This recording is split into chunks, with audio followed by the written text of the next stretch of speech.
Ultimately ভারতবর্ষের আজকের যে অবস্থান, চাপে রাখার কোনো ক্ষমতা পাকিস্তানের তো নেই, বাংলাদেশের তো প্রশ্নই আসে না। কেন পাকিস্তানকে এমনিতেই ধারবাকি করে খেতে হয়, আর ওখানে পেঁয়াজ ডিম আটার যা দাম, ও কি করে বাংলাদেশকে দেবে?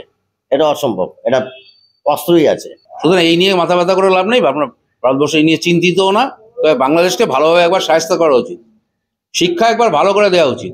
আমার আফসোস লাগছে এটাই যে এই বাংলাদেশিদেরকে স্বাধীন করার জন্য কত শত ভারতীয় সেনা প্রাণ দিয়েছেন বলুন তো।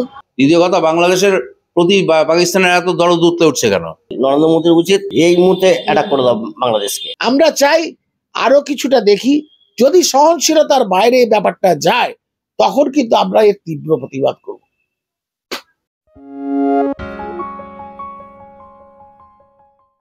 প্রায় 53 বছর পর পাকিস্তানের করাচি থেকে বাংলাদেশের চট্টগ্রামে একটা জাহাজ আসতে দেখা গিয়েছে। কেউ কেউ বলছে এটা পণ্যবাহী জাহাজ।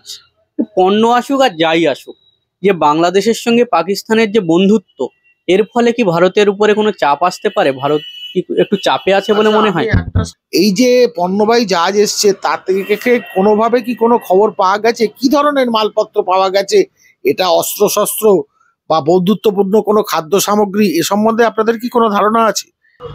সেই জাহাজ থেকে কোনো বিনা পরীক্ষাতে মাল বাংলাদেশের ভেতরে ঢুকেছে। বাংলাদেশ যদি জিহাদি কার্যক্রমের একটা কেন্দ্র হয়ে ওঠে, একটা তো পাশে পাকিস্তান আছেই, বাংলাদেশ যদি হয় আমাদের ডায়ে বাঁয়ে বিপদ হবে, বিপদ তো হবেই। আমার আফসোস লাগছে এটাই যে এই বাংলাদেশিদেরকে স্বাধীন করার জন্যে কত শত ভারতীয় সেনা প্রাণ দিয়েছেন বলুন তো। তারা তো দিয়েছেন, তাদের সেই উৎসর্গটা, প্রাণ উৎসর্গ করাটা বিফলে গেল। এটা প্রথম কথা, ভারত সরকার মনে করেছে এটা কোনোভাবে অস্ত্রবাহী জাহাজ হতে পারে, কারণ জাহাজটা কিন্তু খুব সাধারণ জাহাজের মতো দেখতে নয়। দ্বিতীয় কথা, বাংলাদেশের প্রতি পাকিস্তানের এত দরদ উঠতে উঠছে কেন? সুতরাং এই কারণের জন্য, যাতে ভারতবর্ষকে চাপে রাখা যায়। আলটিমেটলি ভারতবর্ষের আজকের যে অবস্থান, চাপে রাখার কোনো ক্ষমতা পাকিস্তানের তো নেই, বাংলাদেশের তো প্রশ্নই আসে না। চাপে পড়তে বাধ্য হবে, কেন ওখানে যদি বিদেশি আর্ম আসে তাহলে কিন্তু চাপের একটা ব্যাপার থাকবে। একটা জাহাজ, তার পেছনে হয়তো 20খানা জাহাজ দাঁড়িয়ে আছে, সেটা তো আমরা জানি না, আমরা তো এখানে বসে আছি। সমুদ্রের বিরাট ব্যাপার, কোন সমুদ্রে কোন জায়গায় ঘাপটি মেরে বসে আছে, এগুলো ভারত সরকারও নিশ্চয়ই মাথায় আছে, আর চাপ থাকবে। 1971 সালে মুজিবর ভারতবর্ষের সাহায্যে এবং ইন্দিরা গান্ধী তখন ভারতের প্রধানমন্ত্রী, তাদের সাহায্যে বাংলাদেশকে স্বাধীন করা হয়। সেই হিসেবে বাংলাদেশ আমাদের বন্ধুত্বপূর্ণ রাষ্ট্র হিসেবেই আমরা জানতাম। কিন্তু এখন আপনি যে প্রশ্নটা আমাকে করছেন, তাতে তো অবশ্যই মনে হচ্ছে যে ইউনিশ সরকার আসার পর থেকে তিনি এমন কিছু কিছু কথা বলছেন বা কিছু কার্যকারিতা করছেন যেটা ভারতবর্ষের পক্ষে মানা সম্ভব নয়। বাংলাদেশ নাকি আবার তথাকথিত, আমি কোট আনকোট বলছি, বাংলাদেশ নাকি আবার তথাকথিত স্বাধীন হয়েছে কয়েক মাস আগে। আমি মানি না এগুলো। সুতরাং এই নিয়ে মাথা ব্যথা করে লাভ নেই। আপনার ভারতবর্ষ এই নিয়ে চিন্তিতও না, তবে বাংলাদেশকে ভালোভাবে একবার সাহায্য করা উচিত, শিক্ষা একবার ভালো করে দেওয়া উচিত। এটাও শিওর, পেঁয়াজ নেই কেন পাকিস্তান এমনিই খেতে পারে না, সে খাদ্য সামগ্রী পাঠাবে, এরা মানসিকতা পাকিস্তানে নেই। কেন পাকিস্তানকে এমনিতেই ধারবাকি করে খেতে হয়, আর ওখানে পেঁয়াজ ডিম আটার যা দাম, ও কি করে বাংলাদেশকে দেবে? এটা অসম্ভব, এটা অস্ত্রই আছে।